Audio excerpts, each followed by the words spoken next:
Everything I wrote in Betrayal has proven to be true. Yes. Everything I wrote in Revenge has proven to be true. Almost everything Tom Bower has predicted about Prince Harry and Meghan has eventually played out exactly as he described. Now he is making an even more striking claim, saying the couple is facing the biggest crisis they have encountered so far. According to Bower, there are numerous signs pointing towards serious trouble ahead. And in this video, we are breaking down the 15 key reasons why he believes their current situation may have reached a turning point. Back when Harry and Meghan were preparing to walk away from their roles within the royal family, they had one major vision for their future. They were convinced that Hollywood would welcome them with endless opportunities, major business partnerships, and lucrative sponsorship deals.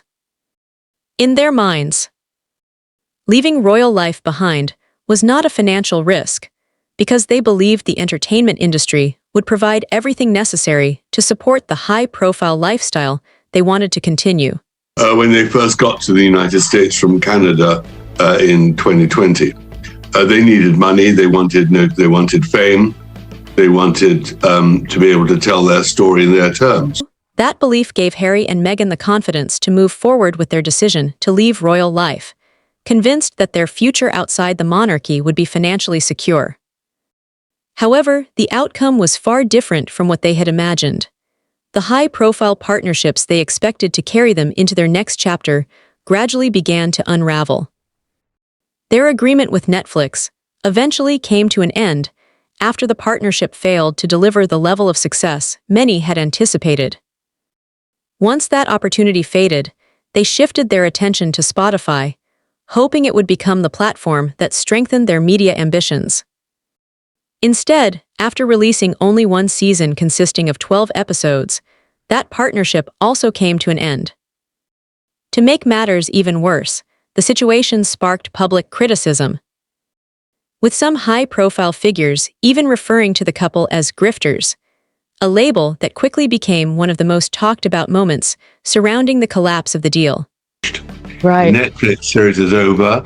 There's no great podcast. They don't generate any money. And I don't see where she is going from here. I think she has a major problem. Meghan and Harry's crisis, completely of their own making, is they have no major projects, no major money earners. And so they're more desperate than ever.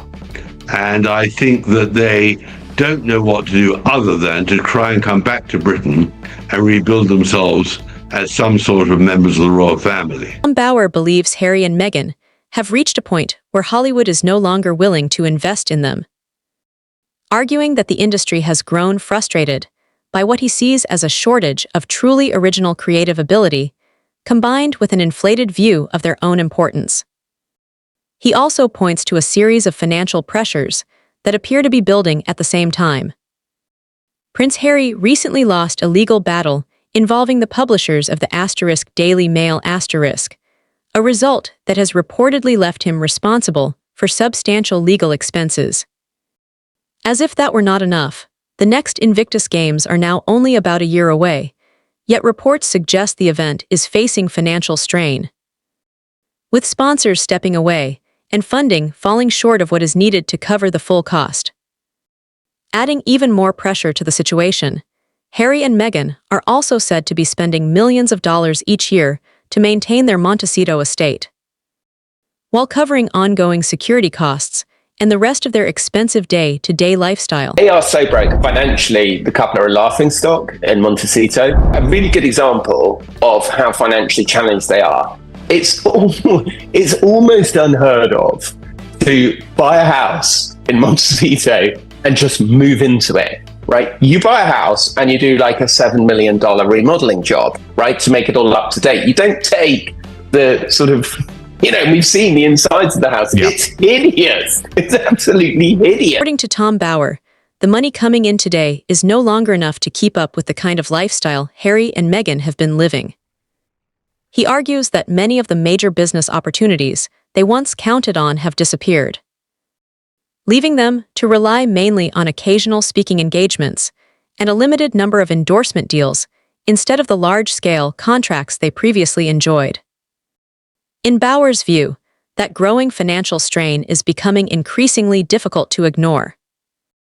And he believes it has even prompted the couple to consider rebuilding their connection with the United Kingdom. However, he also claims that such a path is unlikely to succeed because, in his opinion, they have shown no willingness to admit their past mistakes or offer the kind of apology that many believe would be necessary before any meaningful reconciliation could take place. To resurrection, be the royal family, somehow find a way in which they could monetize themselves through being accepted again in Britain. But of course, they're not apologizing. They have no contrition for the terrible things they've done over the last 5 years. So I never understood exactly how they thought it would. The Archewell Foundation initially generated a great deal of optimism, but as time passed, it also began attracting questions about its finances and the level of transparency surrounding its operations. Reports suggested that some supporters became uneasy because they felt the organization was not providing enough clarity about how its funds were being managed and where the money was ultimately going. Around the same period that certain sponsors were said to be distancing themselves from the Invictus Games, others reportedly began losing confidence in Archewell as well. According to Tom Bauer, this marked yet another setback in Harry and Meghan's journey after stepping away from royal duties. He argues that the foundation gradually came to be viewed as placing greater emphasis on its public image than on creating lasting, measurable results. And he believes that perception ultimately weakened its credibility in the eyes of many observers. The Archewell Foundation has been declared delinquent by the state of California, meaning it is not in good standing as a charity and not permitted to engage in activities like raising and spending money, pretty much all you would expect a charitable fund to do. It is understood that the Archewell Foundation did not pay the necessary fees correctly and was unaware of the issue until the delinquency notice was issued. Tom Bauer argues that Prince Harry's standing in the public eye has continued to weaken over time, leaving him with far less influence than he once enjoyed. He points to Harry's departure from charities such as Centibale following reported disagreements with members of its leadership as another sign that his position has become increasingly uncertain. At the same time, the Invictus Games, which continues to be the most significant public project associated with Harry, is reportedly dealing with growing difficulties of its own. According to Bauer, sponsors are no longer showing the same level of enthusiasm they once did. And the steady stream of controversy surrounding Harry has made many donors and potential business partners much more cautious, rather than committing their money to ventures connected to him.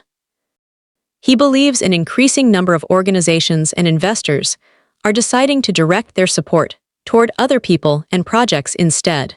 I've always wondered what the end game of Harry and Meghan's life would be. And I think we're now edging towards the chapters of the decline because the pristineness has now gone. And that's rather interesting. Bauer believes Harry once assumed that stepping away from royal duties would never permanently close the door on his relationship with the monarchy, and that he could return whenever he chose. However, Bauer argues that the situation has changed dramatically and that any path back has become far more difficult. He points to years of public disputes, the ongoing tensions involving Meghan and Prince William, and Harry's tell-all memoir, which openly criticized several members of the royal family, as major factors that have deepened the divide. In Bauer's view, the strain created by these events has built up over time to such an extent that repairing those fractured relationships now appears to be an incredibly difficult, if not nearly impossible, challenge. Well, I think it's the royal family versus the Sussexes. And today, the royal family won. But in the end, of course, you can easily say nobody's won because this battle in public is a catastrophe for the royal family. And that has been hugely damaging. Harry and Meghan originally said that their move to California was driven by a desire for a quieter and more private life away from constant public attention. However, Tom Bauer argues that their actions in the years that followed told a very different story. According to his view, they continued drawing on their royal status and connections, while at the same time openly criticizing the very institution they had left behind. Bauer believes this approach went against the spirit of the agreement that accompanied their departure from royal duties, claiming they continued benefiting from the public fascination surrounding the royal family while also using it as the focus of repeated criticism. In his opinion, that combination has only fueled deeper resentment over time, making any hope of repairing relations with the monarchy increasingly difficult. The problem is that they betrayed, that they actually, in the end, ignored the agreement that they settled on, because allegedly they're going to California for privacy and to leave the royal family. They've done the exact opposite. But I think part of the problem has been the weakness of the king. He should never have agreed for their children to get royal titles after the Queen's death. And he should have stripped them of their titles and actually made a declaration that they're no longer representatives or members of the royal family. Ever since stepping away from royal duties, Harry and Meghan have often found themselves back in the headlines whenever Buckingham Palace responded to their public comments, as each official reaction created another wave of media attention. However, Tom Bauer says that approach has now changed. In his view, King Charles and Prince William have chosen a far more restrained strategy by refusing to engage publicly with many of the couple's claims. Rather than issuing statements or entering another round of public exchanges, they have largely remained silent. Bauer believes that this shift has made it much more difficult for Harry and Meghan to control the news cycle in the way they once did, because without a response from the royal family, many of the stories surrounding them lose public interest far more quickly and fade from the spotlight sooner than before. I think the king right now, his best bet would be to distance himself completely, make it clear to Harry that the Sussexes are not welcome at all in Britain for a very... Harry and Meghan appeared for their widely discussed interview with Oprah. A large number of people responded with sympathy and praised them for sharing their experiences so openly. At the time, many viewers believed they were showing remarkable courage by speaking out. However, Tom Bauer argues that public opinion gradually shifted as the years passed. In his view, a growing number of former supporters have become exhausted by the ongoing stream of public disputes and repeated criticism involving the royal family. He believes that many of those who once stood firmly behind the couple are no longer expressing the same level of enthusiasm or loyalty, leaving Harry and Meghan with noticeably less public backing than they enjoyed during the early stages of their life after leaving the monarchy. 11. According to Tom Bauer, this could be one of the most emotional parts of Harry's story. When he chose to leave the royal family, he reportedly believed he no longer needed many of the people who had been part of his life for years. As time went on, he became increasingly distant from longtime friends, former military colleagues, and several members of his own family, leaving himself with a much smaller circle of personal support. Today, living in the Montecito mansion with Meghan, Bauer suggests Harry appears more isolated than ever before.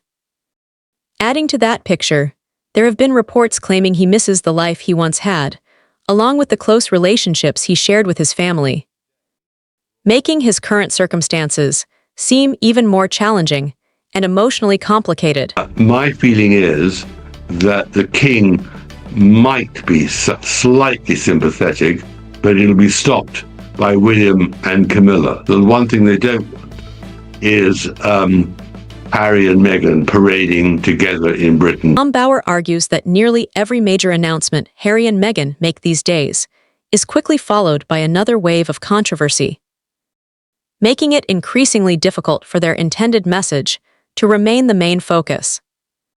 He points to reports surrounding their planned visit to Australia, where petitions were said to oppose the trip, with some critics questioning the use of public funds for security arrangements. Similar debates also emerged during Harry's recent visit to the United Kingdom, where public attention was drawn less to the purpose of his appearance and more to the surrounding disputes.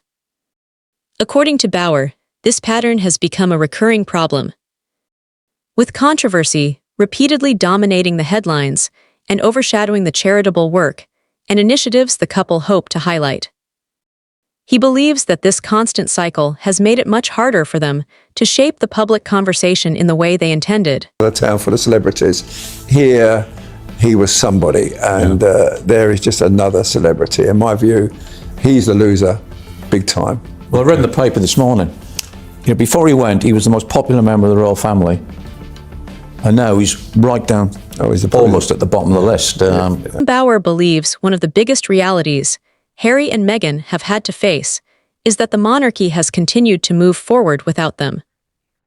In his view, King Charles, Prince William, and Princess Catherine have stepped into even greater roles, taking on additional responsibilities while the institution has continued to function and adapt.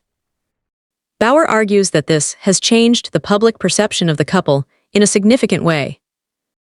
Rather than being primarily recognized for the contributions they once made as working members of the royal family, he believes they are now remembered far more for the ongoing disputes and tensions that have defined their relationship with the monarchy since their departure. That is what's so extraordinary, the sheer hypocrisy of a man and his wife who preach and forget their own sins, which are documented in the books, in what I can only call a gripping narrative, a great story, a roller coaster. It really is an amazing story, but it really is that is really what is the punishment of these people. It's that they're being such hypocrites. Bauer argues that Harry's greatest advantage has always been his position as Prince Harry, because that royal status gave him worldwide recognition and opened opportunities that few people ever receive. In Bauer's opinion, creating a completely separate public identity has proven far more difficult than expected once he stepped away from the monarchy. He believes much of Harry's continued visibility still comes from his royal title, making it challenging to establish long-term success that stands entirely on its own. Bauer also says that public attention naturally changes over time, and he believes Harry and Meghan no longer generate the same level of excitement they once did. Stories that previously dominated headlines for days now attract far less interest, as audiences have gradually turned their attention to new subjects, leaving the couple with a much greater challenge when it comes to capturing the same level of public attention they once enjoyed. Ever ask them, do you regret having lied to Oprah Winfrey? Do you regret having lied on Netflix and all the magazine interviews? Don't you see what a terrible mistake you've made? Tom Bauer believes Harry's ongoing legal disputes have added another layer of pressure, affecting not only his finances, but also the way he is viewed publicly. In his opinion, these courtroom battles, combined with the continuing divide between Harry and the royal family, have placed the couple in an increasingly challenging position.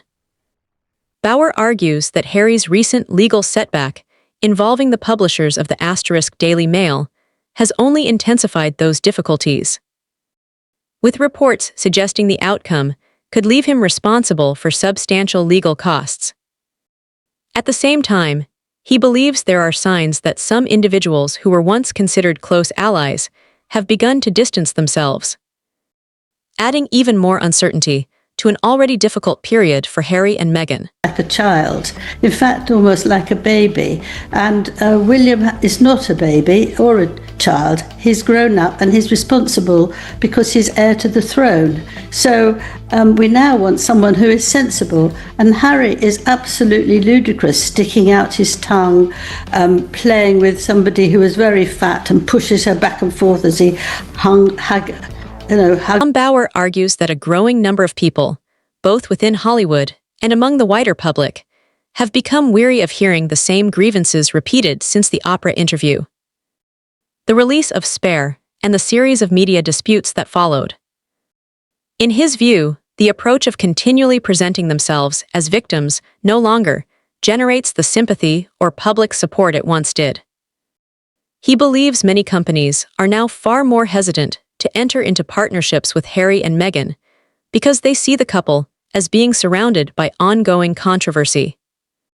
According to Bauer, that formula has lost much of its appeal, and the level of public fascination that once fueled their media success has declined considerably, making it increasingly difficult to recreate the attention they previously received.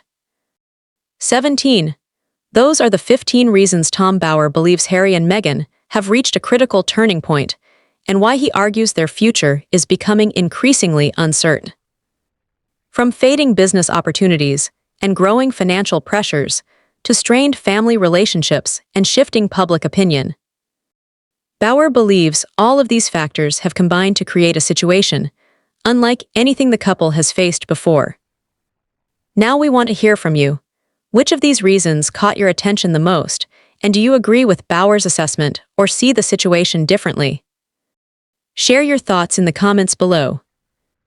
If you enjoyed this discussion, be sure to leave a like, share the video with others who follow royal news, and subscribe for more in-depth celebrity updates. Thanks for watching, and we'll see you in the next video. And if he loses the Daily Mail case, it'll be even worse, because he'll then be like Andrew, branded as a liar, that his evidence wasn't honest and sincere. So he has huge reputational problems. They want to show how victims they are. Yeah. They've got this style where they feel that they like to be a victim as much as a winner.